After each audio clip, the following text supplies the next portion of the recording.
Everyone, welcome to Pardon the Smash episode 9. We've got a good show for you tonight. I'm Noah, I'll be the moderator for today. So I will go ahead and as soon as we get going here, let everyone introduce themselves. I'm GQ Dang from Iowa for today's episode. Me? Oh, okay. I am Blank and I'm currently a poodle because my laptop died, so y'all can only hear my voice right now, but I'm also from Iowa. Me and Greg are both OGs of Iowa, so I wouldn't call us leaders. I wouldn't call us leaders of Iowa Smash, but we are. We have some personal investment and responsibility to the scene, I think. So. Yeah, and then so I'm Cumberland. I'm Cumby, the YNC for most of you guys. I'm a part of the Nebraska scene, NMB, obviously. And like Blank and Greg said, like I wouldn't say like I'm a leader, but I'm like a good part of like the scene. Okay. Welcome, you guys. Thanks for being on the show today. So let's just go ahead and jump right into our first topic. It's on the Midwest circuit.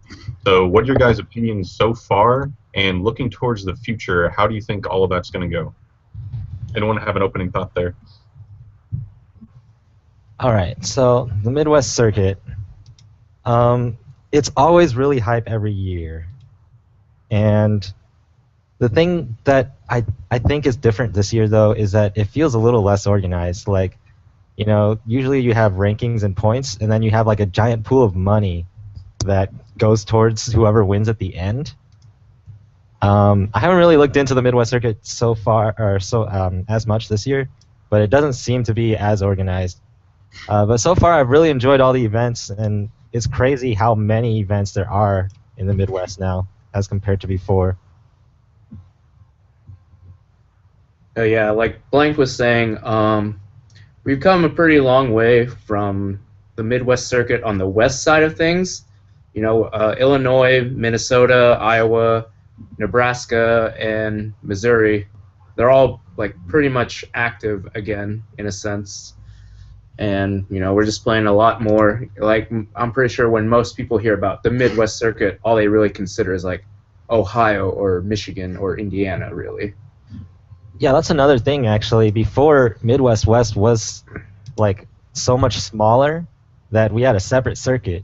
We had the Midwest West circuit and then the Midwest East circuit, but I don't think that's become as much of a problem anymore, and people are traveling further distances nowadays. Yeah.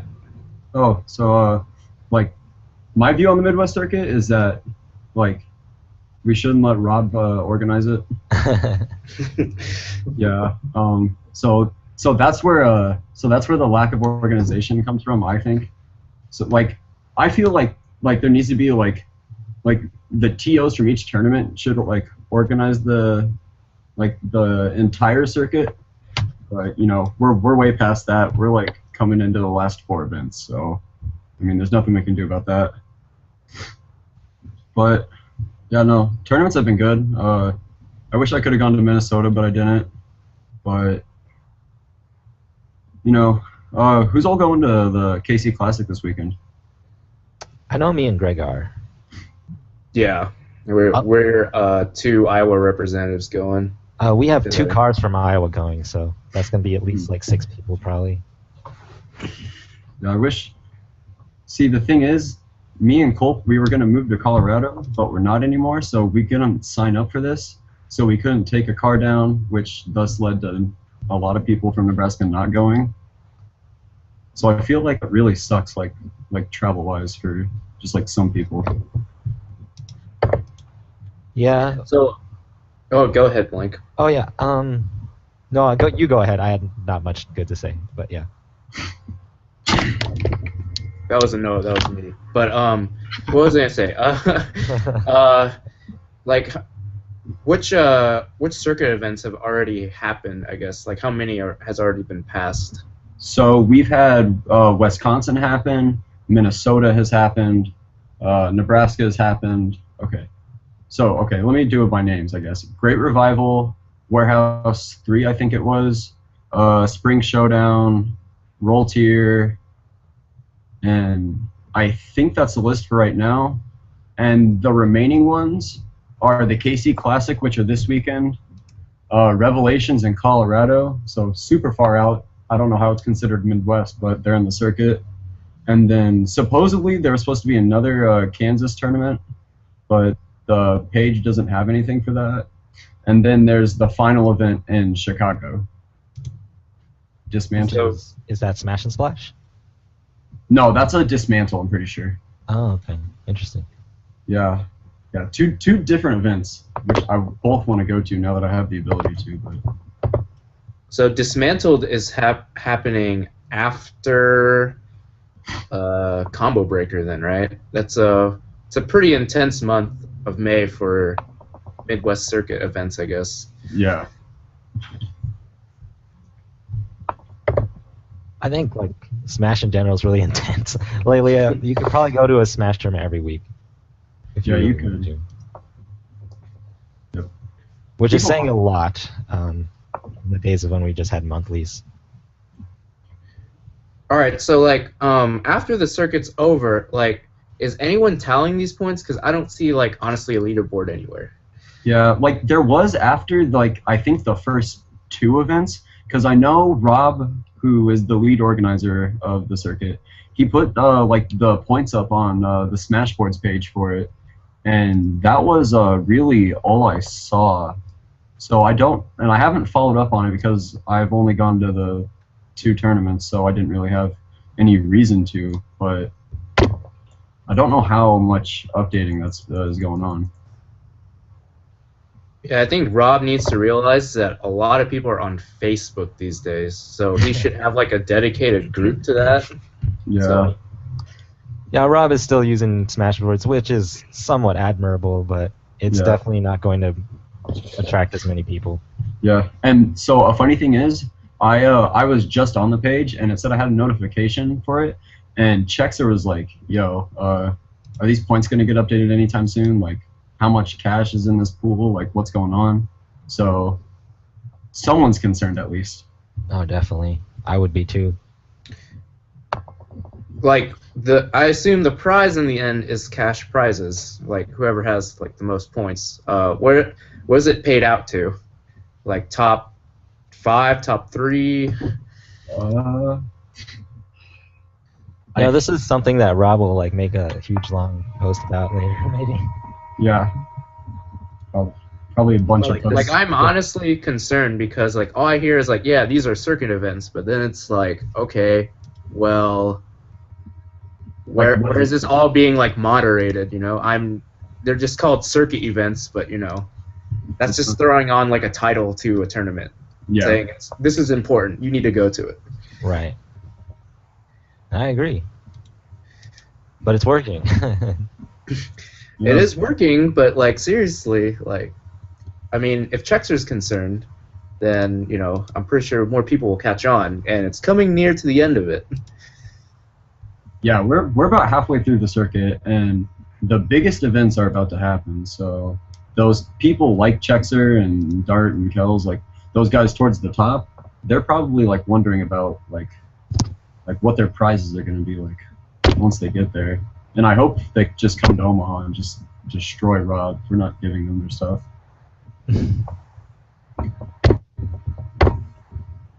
But yeah, new organization is definitely like next time if we do it, it's definitely something I think at least a representative from each state should do. Just not one guy from Nebraska saying, "Hey, let's do this," and in the end, you might not have what it takes to like pay up and stuff. I mean, right, and I think I've seen not calling you guys out, but roll tier and the bonus pot that was kind of disaster. No, yeah, that sucked dick.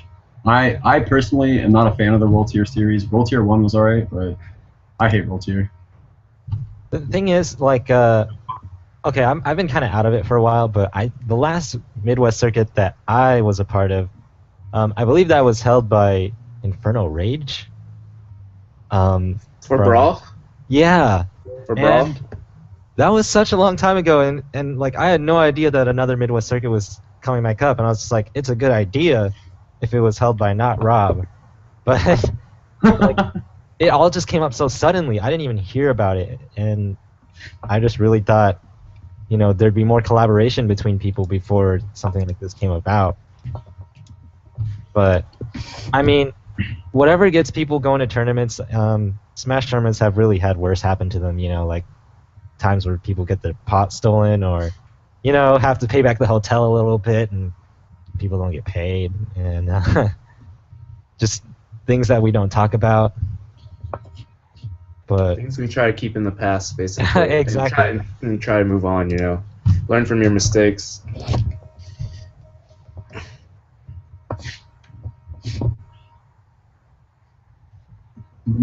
Anyone have any other thoughts? One of you mentioned that there isn't really any communication between states where this is happening. It's just kind of someone from Nebraska, i.e. Rob, that says, hey, this is kind of a circuit. You guys want to have a tournament in it.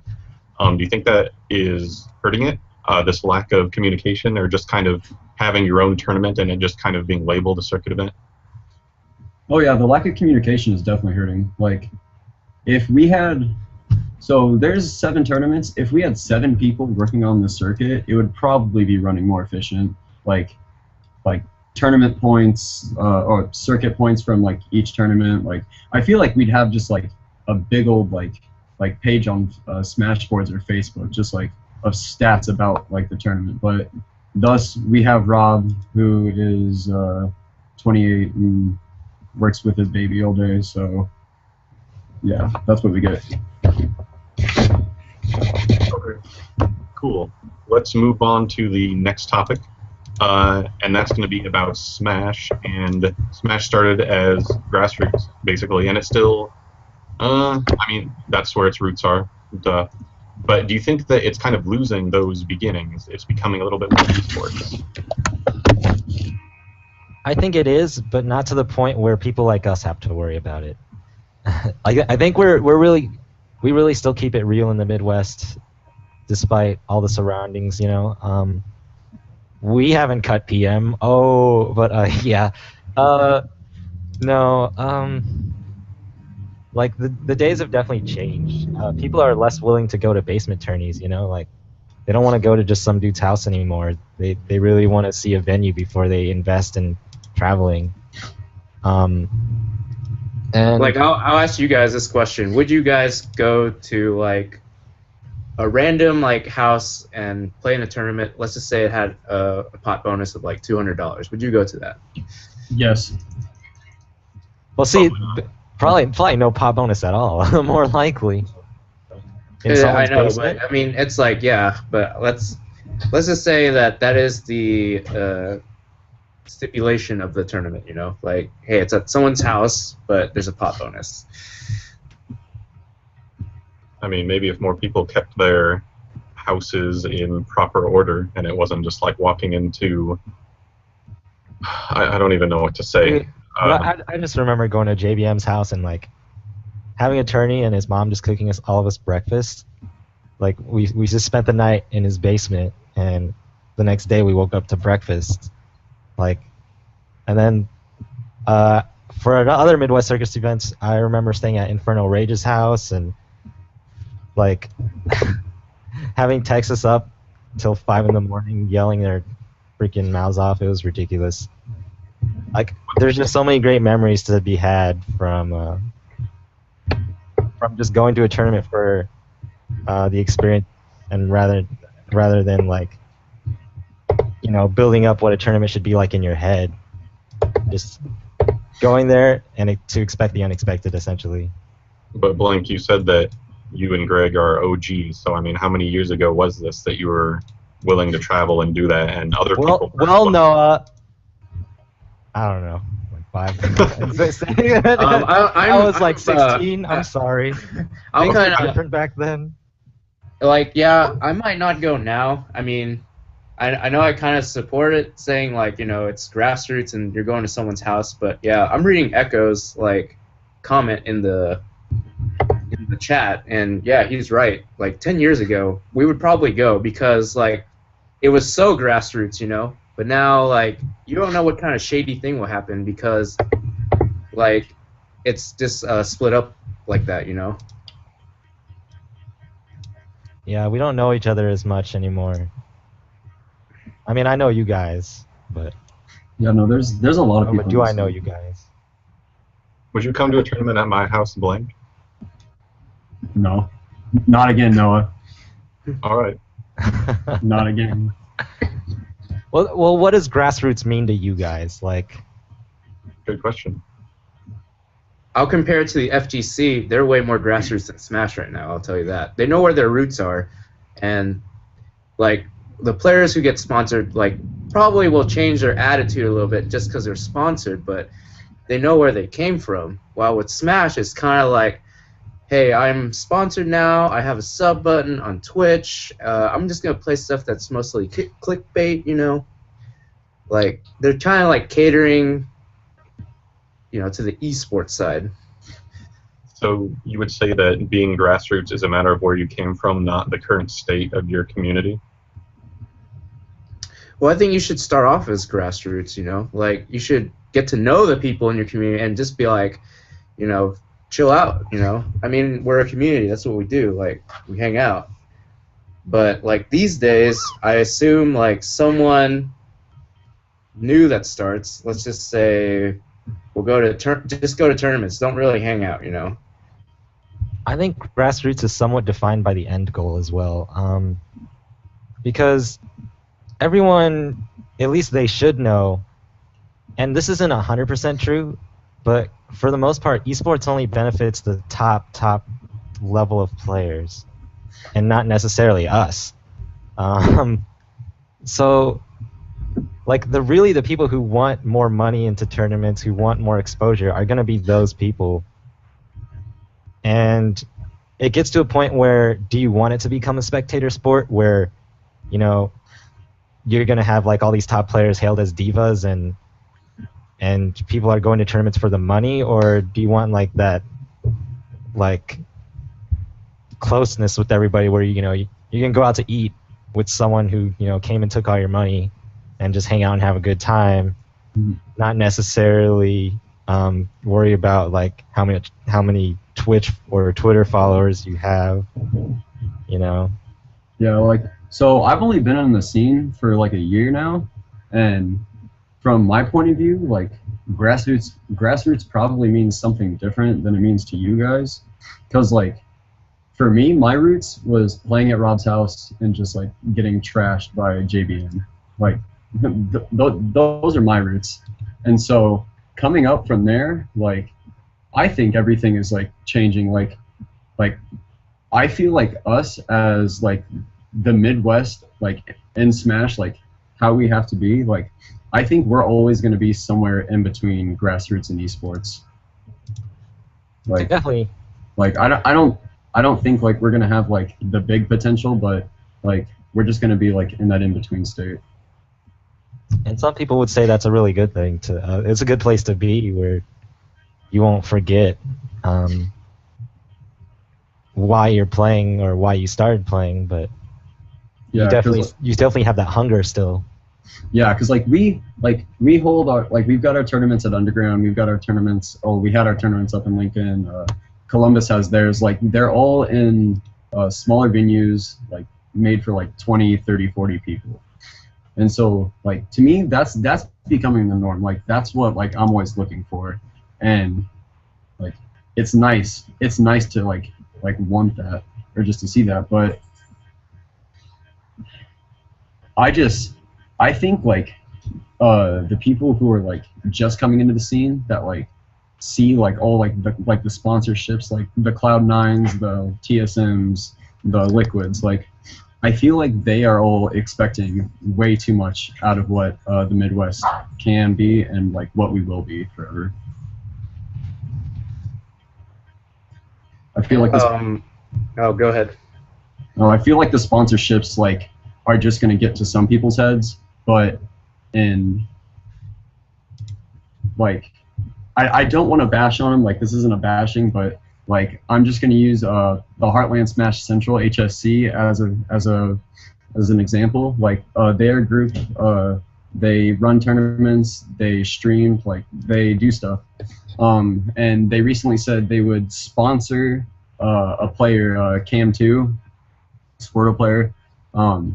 And what that pretty much meant was he could rock the HSC tag, and I don't really think he got any benefits from it. So I just feel like sponsorships are just going to ruin us. That's kind of part of the fun, though, isn't it? Because then we have a couple crews in Nebraska, you know, each having their own sponsored players, and maybe they don't get a benefit of it, but it's just kind of like you roll with those people. And I mean, let's be real, not a lot of people have like the money to do a technically like a sponsorship for anyone here.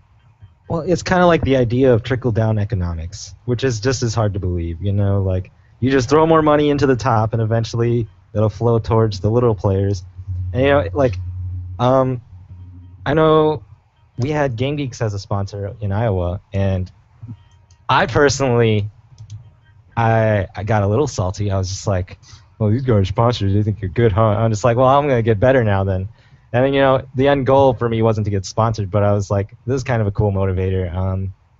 You know, like it encourages some people to get better for the most part. Just, it's not necessarily like a label like, oh, these people are that much better, but it's just something, you know. Yeah, I'm gonna throw in also, like, I think the Smash community is kind of spoiled by the FGC when the FGC was at that point where they were, like, I would say almost esports, I guess, with most of their games, but now, like, they're kind of going back to their grassroots feel because, like, fighting games is going back into a drought, definitely. I mean, Street Fighter 4 is going strong, but this is definitely like a fighting game drought going on. Like back in probably like 2004 is probably when it happened, and you know, fighting games didn't get revived until Street Fighter 4 came out in like 2009. So what I mean when it gets spoiled like that is because like the FGC like accepted Smash finally. So most people in the Smash community now definitely do want to go to a venue and play at a venue, you know. Anyone else have a yeah. real quick thought before we move on? And yeah, another thing is, with Evo, where there's like these huge events that are getting like over 1,000 Smash players, a lot of Smash players feel like they have to be next to fighting games for some kind of validation. And it's not true, but if they do want it to happen, I definitely don't want to stop them. But Smash is just so wildly different. It takes so long. The players interlap a lot less than fighting games, and I just think if you really want to go into esports and whatnot, you should really think about how to mold your community into being more accessible. So let's go ahead and move on then. Next topic is going to be about Pokemon. Now we know that Nintendo actually sponsors and does tournaments for competitive Pokemon, but they don't do that for Smash as of yet, aside maybe from the Smash 4 Invitational when the game first came out. So why do you guys think that they are kind of favoring Pokemon, and do you think that in the future maybe they will do it for Smash? Personally, I think there's no real good answer to this, you know.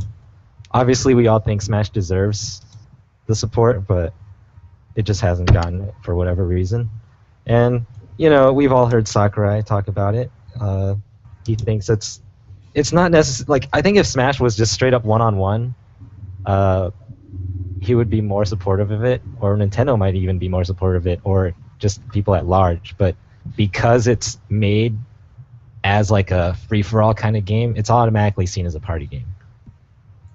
I'll disagree there, just because Smash 4, like, for Glory, that's honestly tournament standard. So they knew what they're kind of doing when they made Smash 4 into that. But it's like Like, I was like, why did you choose this to be your competitive game? You know? I think they definitely knew, but they half-assed it. It's straight up, you know. Like I think they went to Evo and they're like, no Johns, and everyone went wild, and people just like they eat it up, you know. We can't take their half-assed support anymore. We need. I mean, I've seen like I know Blank and me are friends with like MJG on Facebook, and we've seen like, and there's probably some Twitter posts out there that, you know, this recent thing in Japan just happened. You know, people taking pictures with Sakurai. Either this guy is like really consistent in taking pictures with people, or he's just really disappointed to see how his game is being, you know, taken in the direction it's taken right now with these players, how they play the game probably. Did he look upset in those pictures? I mean, like I said, like his photographs are pretty consistent, and he just has that look, I guess. Like, it's like I don't really. I'm pretty sure he's like, you know, I really don't want to make this game anymore. Good. That would be awesome. Well, it's a Kirby fighting game, so. Yeah, it's a Kirby Superstar fighting game. If no one knew that, that's where Smash is from. And let's see. Oh, go ahead, Noah. Oh, no. If you have a thought, I was just going to go ahead. Well, I can see why they're probably supporting Pokemon, because I guess it's probably more for like kids, I guess. But then there's 3 divisions to it, which is Junior, Senior, and Master division. So they split up like age groups, and the prizes are like 3 S's, but then the biggest prize of them all is scholarship money until you're 28. So, like, I think they would see like Pokemon's kind of like good for kids, and maybe like, I guess, kids who grew up with it.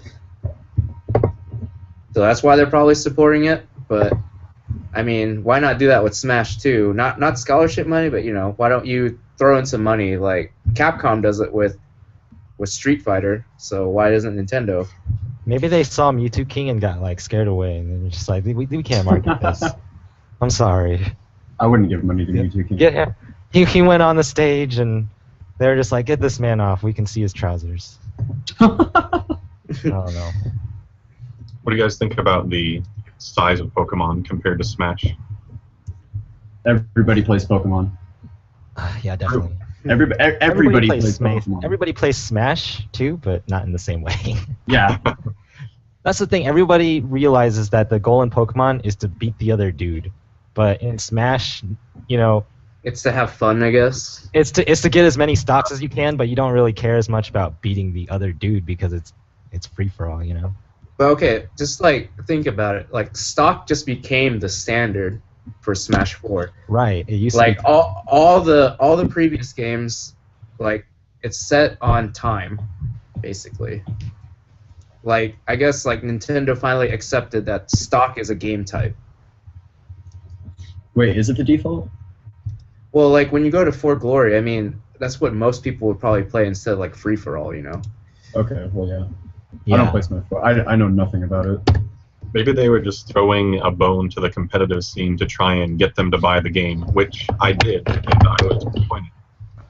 So they got me. Good one, Sakurai. Oh yeah, I'm sure they got everyone.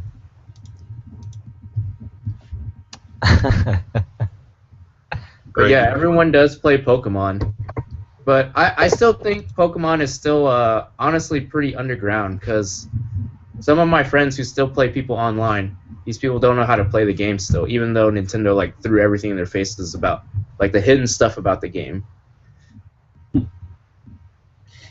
I'd agree. Like Nintendo isn't going around like teaching people how to wave dash, but in Pokemon, they are like teaching mechanics. They have NPCs hidden throughout the world that like tell you about hidden values and how to transfer them over.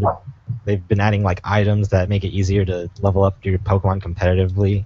They don't really do that as much for Smash. I remember when Brawl came out, they had Sir Lin make some videos I don't know if anyone remembers those. He made like a video series how to get good at Smash, and like it was super basic. It was just like rolling when you're about to get hit. You know, like I don't know. It's just not on their minds. It's Like- not. I mean, when Brawl came out, I've seen the video on how to play Meta Knight. That video is pretty hilarious. Right. It shows that like Nintendo can be in touch, but they just aren't.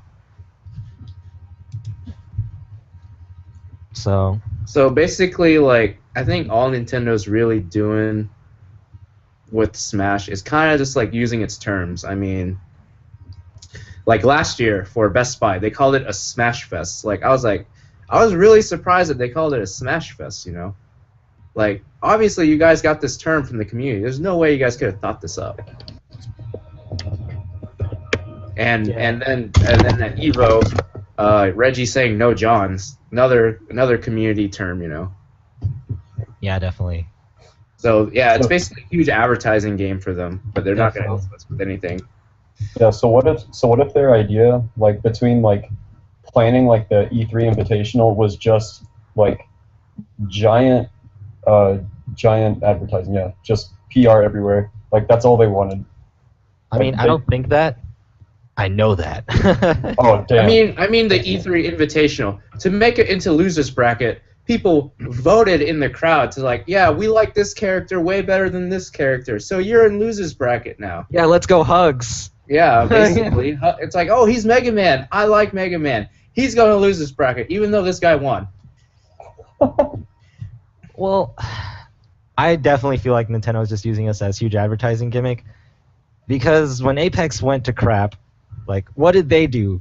They held Splatoon, you know, like that's what they gave us. They gave us like Splatoon at Apex, and you know they're not dropping down. I always like hate it, but like you gotta compare it to like so many other companies like Capcom who are throwing down $500,000 on their main game. They just don't see it as competitive, despite like pretending to think that they're acknowledging us, and that's why I think it's a huge advertising gimmick. Actually, on that same point, you think that Namco should be supporting Smash? It's kind of a safe bet for Pokemon to get tournaments because, you know, it's kind of safe and more kid-friendly. But do you think it's okay, or would it be a good, like, maybe PR move to support Smash for Namco? I really haven't heard much from Namco on this subject, honestly. I feel like a lot So you're of saying Namco should throw in money? Is that what you're saying, basically? Right. I don't know what they've done for Tekken or Soul Calibur either, to be honest. So they've done some stuff, but I feel like Namco's whole like, okay, so like a lot of these times, like with Street Fighter Cross Tekken, right? Capcom would make Street Fighter Cross Tekken, and then Namco would supposedly make Tekken Cross Street Fighter. Well, I feel like this happened with Smash. They were just like, all right, we'll help you guys with Smash. Well, you gotta let us make Pokken, and then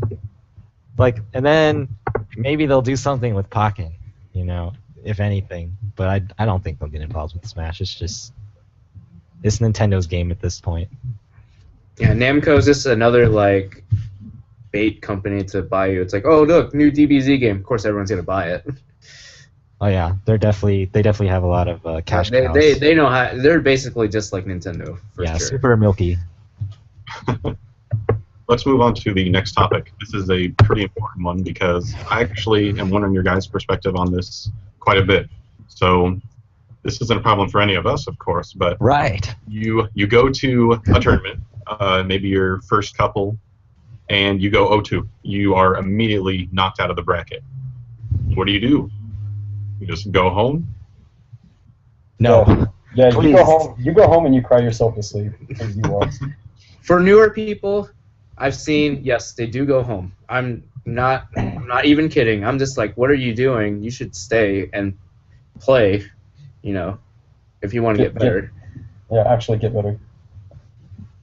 Yeah, I definitely. It's like, oh, I'll just do it. I think I'll just do well next time, you know? Like, that's not... Okay, like, let's just say you go to an expensive tournament, and then, yeah, you do go 0-2. Well, you know, it'd be pretty bad if you just left after going 0-2, and there's nothing left to do. Right. And I think people like set too high expectations for themselves. And I think this is true in like any skill that people want to get good at, is that they see such high level play and they have like good taste and good expectations for what they want to do with the game. And then when they don't meet it, they get too frustrated and they get demoralized, and it's just not good.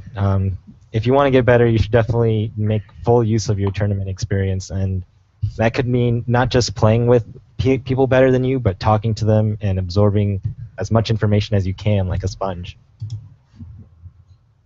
I'm going to throw in the biggest example is me and Blank. When we go to, well, ISU have bi-weekly tournaments, but they're done for now until next semester. But whenever he made it, or whenever I went to, you know, like if both of us are there or one of us is there, you know, like these guys just kind of want to get through the tournament and then call it done for the day. Like, we're packing it up. It's just like, no, that's not how you do it. You know, you should utilize the time that you have, because these tournaments get done over pretty quickly. Like, I would say, like, it starts at noon and there's like 4 events and we're done by 6 p.m.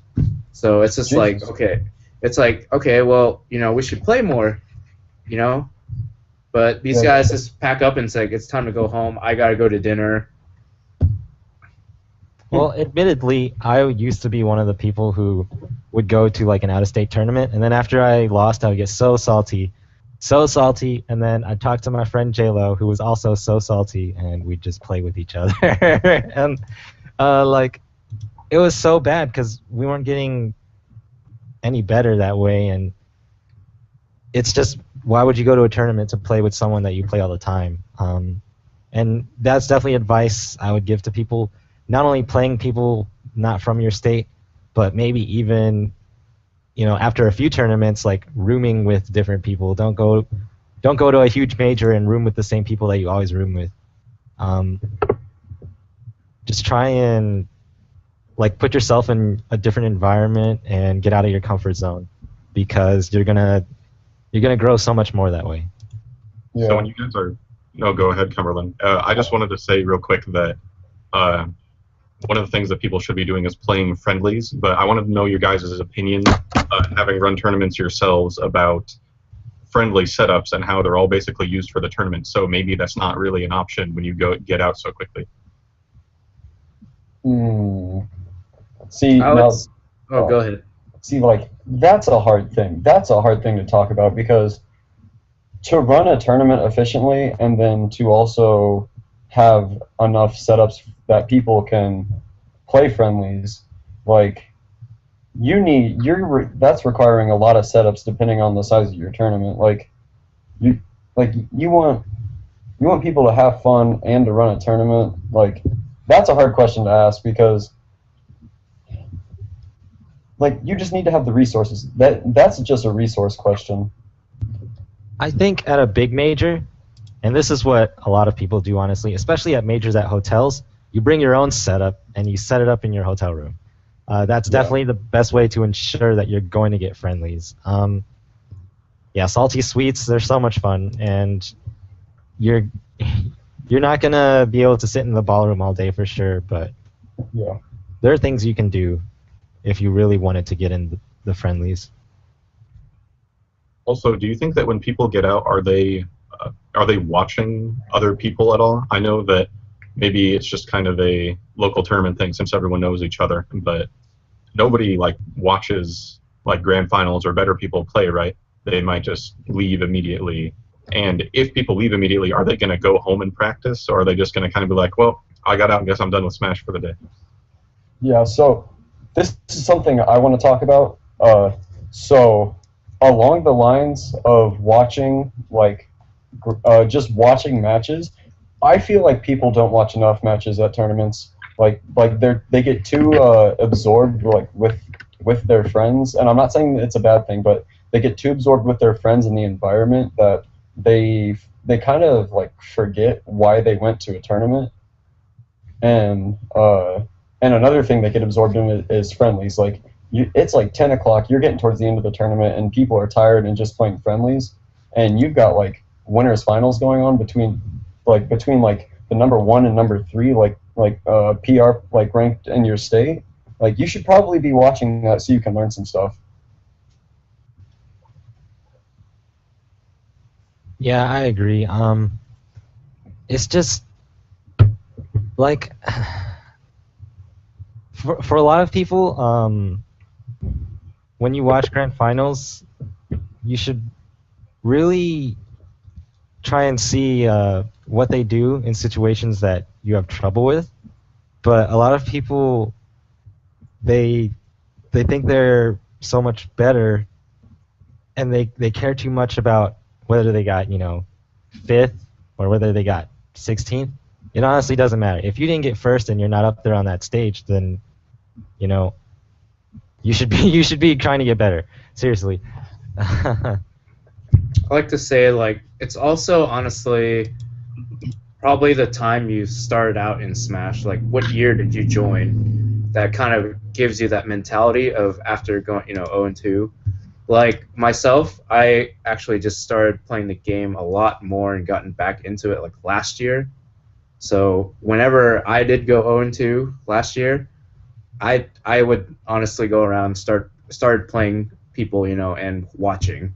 But I think it's literally when you start to play the game, because like I said, a lot of new people, they just pack it up and go home. Here's a thought. So when was someone going to say something? I'm sorry. Okay, I was just going to mention an experience. So I think it was at Roll Tier 4, the one Mewtwo, or the first one Mewtwo King came from. So that tournament, I went 0-2, and I'd been in the scene for like 5 or 6 months, and I got really sad because I had to play Mewtwo King round 1, and so that was terrible. Like, I found it as not a good experience, but right after that, like, I went outside and did like my salty thing, like I just got really mad and yelled into the air and stuff. But like after I came back in, the first thing I did was like I started watching matches, and because like I had the ability, like I got on and started commentating, so I was watching matches anyway. So I think the key, like when you get 0-2, like you should just watch matches. Like you can learn so much. Just walk around, chat with people, watch matches. And the thing is, when you watch people on video, it's not going to be the same because 2 high-level players is not the same as 1 high-level player versus a lower-level player. Mm-hmm. And to be honest, you might actually do well versus a high-level player, but you'll actually do not as well against a lower-level player because the reason these people are high-level is because of their consistency, and you need to watch that. You need to find out what makes them consistent. Even if you come within like 1 stock of beating Mewtwo King, that doesn't mean you're going to be getting the same place as Mewtwo King. You need to find out why that he is so consistent.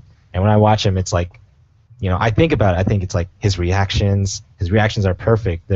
He'll like leave his shield up for a second, and then he'll drop it within the next second as soon as he sees that you've left yourself vulnerable. His patience is ridiculously great. Like he'll stand at the perfect spot on the edge until it's the right time to go in. And like even in doubles, he'll wait on the edge, and then you'll see Rob fighting, and he'll just come in and nair Rob too, because he just thinks it's the perfect time to go in. And like that kind of decision making is really rare. But a lot of people focus too much on like the non-mental aspects, the technical aspects like execution and combos and whatnot. But you can definitely learn a lot just from studying the attitude of other players. One thing I want to touch on before we move on is that some tournaments do like an 0-2 bracket for the people that basically just get destroyed immediately. So then they can find out who like the real worst player in the entire tournament is. What do you guys think about that? Is that a good idea? Like kind of like an amateur bracket? Is that what you're kind of talking about? Well, I think it's that the people lose, and then they're like, well, you guys are the biggest losers. Let's see who the biggest losers among you guys is. I feel like that's a terrible idea, especially with the way you just worded it. Especially with the way you just worded it. Like, it's really so that they can keep playing. Yeah, like, I get what you're saying. Like, if I was to do a thing like that, just right now thinking about it, I'd probably just, like, give them a setup and be like, yo, Like, I'm gonna help you. You guys are gonna get to play more games, like in like a semi-competitive way, but you guys still lost in the main tournament. So, I don't know. I think it's a bad idea. Dude, if it was up to me, I'd just hold Project M singles 3 times. All right, we got done, guys. That Nice actually grand sounds- finals. I'll see you in the next grand finals. Like, why do you want to wait till next week or next month to do this tournament again? Fuck that. that actually I don't know, dude. That's just me. That's a really cool idea, though. Like, just have 3 single tournaments in one day, like for the same Yeah. thing. That's weird. That'd be weird. Okay, I'm sorry. It all depends on your endurance too. Oh God. If you're going to grand finals every time, and you got like 40 people in the tournament. You're playing a lot. You're winning a lot. Yeah, good players definitely have the endurance to match it. You know, you have, or at least you have to if you want to, because the more you're going to be winning, the more you're going to be playing. And as Umbreon would say in his "How to Get Good" Smashboard thread, you have to choose not to get tired. You have to choose not to let outside sources affect you, because you know your opponent isn't going to make the same decision. Yeah. All right, next up. Why does Smash take so long? Or does Smash 4 just seem like it takes forever? All smashed, Noah. All Smash. Well, definitely. I mean, no. Time flies when you're watching Melee, dude. I disagree. Yeah, I This think is- Because Okay, but compared to the FGC, then why does Smash take forever? compared to the FGC, why does Smash take forever? Well, first off, we have an 8-minute timer. Mhm. That's like the biggest thing for sure. Mhm. 8-minute timer, 4 stocks. Like, most Melee matches take at least 2.5, 3.5 minutes. And then you can play 3 of those, so that's 6 minutes. And then you're gonna play like 60 or 70 of those, like in an entire tournament.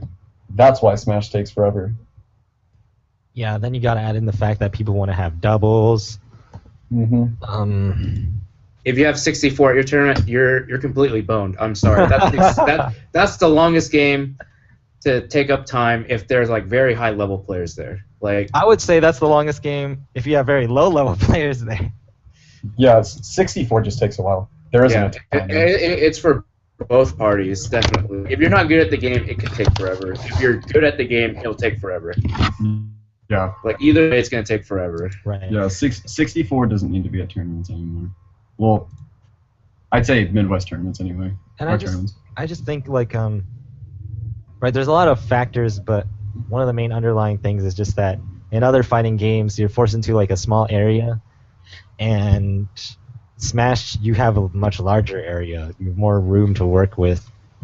So you want to make use of that room, you know? It's not necessarily like players' faults, you know? It's just how the game is played itself. Yeah, I'm reading Game Genie's comment in the chat. Yeah, definitely. It's also matchups like Jigs versus Samus, and let's just say Dreamland isn't banned. That's gonna Oh take my a while God. too in Link Melee. versus Peach.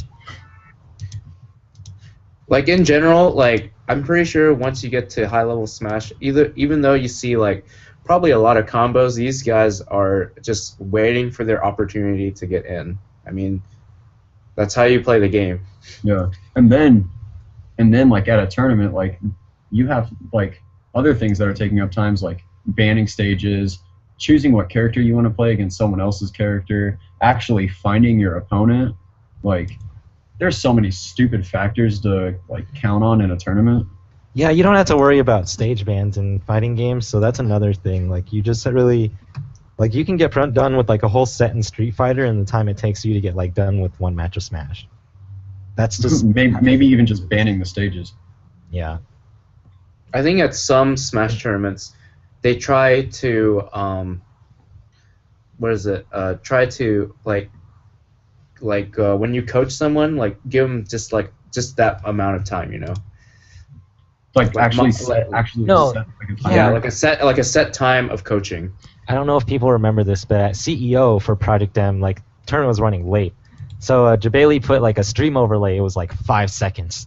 You know, like you're picking stages, and they would count down 5, 4, 3. You don't have that much time to pick your stages, you know, if you want the tournament to keep running smoothly. So they didn't give that much time to like the top 8 even to really think about it. So it's definitely something that has been done and probably should be done. Real quick before we move on, a lot of times we have Smash tournaments, and some people take that to mean, hey, let's have like 3 or 4 games and then singles and doubles for both of those and then a crew battle afterwards. And in my mind, that just seems like a bit much. Should we maybe be cutting doubles or only having 1 or 2 games at these tournaments to kind of mitigate that? Oh, go ahead. I like the idea of focusing on certain games for certain tournaments. Grime Time 3, for an example, we ran Melee singles, Melee doubles, and PM singles with our crew battle and whatever salty sweet matches were supposed to happen after that. Like, and the tournament ran like well. People complained that there wasn't PM doubles because they saw Melee doubles, so they thought, oh, PM doubles is going to be here. We should sign up for that too. And we told them, we were like, no, and they were like, oh, okay. Like, they didn't seem like bummed out about it, but they were just like confused because like the doubles wasn't there for every game, and doubles was an event, so like for Melee. So I feel like it's a good idea. We should start embracing it more, but I feel like you have to be choosy about your events, like what events are going to go together. Yeah, I think a lot of people, they feel like oh yeah, I'll go quick. Anyways, like a big complaint that I get when ITO is just like, well, don't treat this like a second-rate game, you know? It's not like that. To me, I think every game should be really happy that they have anything at all. You should not go to a tournament and just be like, well, if I don't have my game here, or if my game doesn't have doubles here, like it's being treated differently. No, it's not being treated differently. It's just for the sake of time, please everyone. And it's true that some games might have, you know, be more prominent, but if you have a problem with that, you should really just host your own tournament. Like, it's definitely not like any game is going to die from underexposure at this rate. Yeah. Okay. We got one more topic here, and then we're going to take a viewer question. I don't know if we have one yet already, but okay, we do have one. So our final topic before the question is the rise of Netplay and online tournaments. Do you guys think that that's going to grow the scene at all? I haven't personally used the Dolphin emulator and played Melee online, but I have played Smash 4 online, and personally I think it's really bad, despite what people say. What is that doing for the scene? First off, there's a big difference between the Smash 4 online and like Melee Netplay on Dolphin. I know like a lot of like the connection-based things, like the lag and stuff, is based on like what server you're using and where both players are located.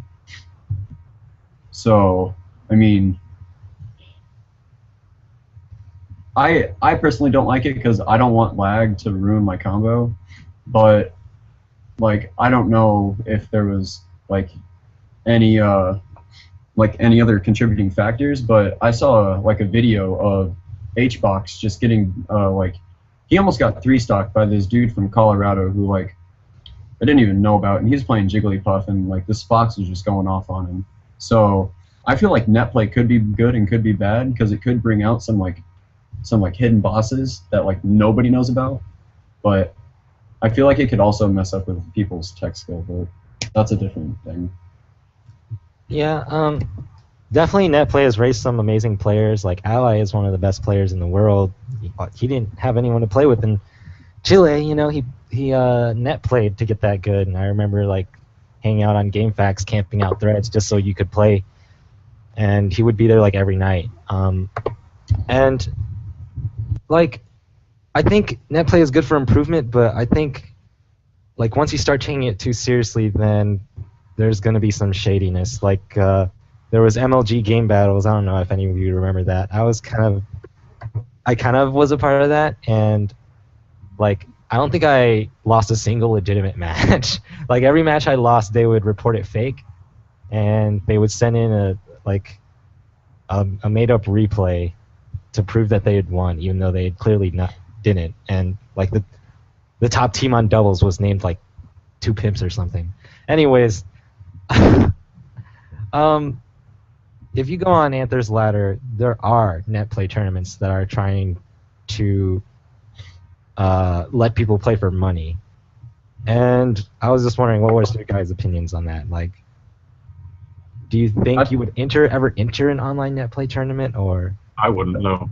That's stupid. I'll just go across the bridge and just go. I'll just go to UG and like pay $2 to play in person instead of paying like $5 or $10 to play online. Like we have access to that, so I mean that isn't a problem for us. Like I don't really feel like people in like our area would embrace like the online tournaments. Like I feel like we don't have a reason to. Like we're all very like connected. True. Yeah, there are pros to it. Like the pro to it is that you'll never run out of setups.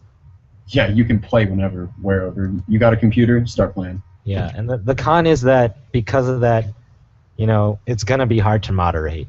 People are going to be coming up with their own rules. They're going to be, you know, lag switching. They're going to be claiming fake victories.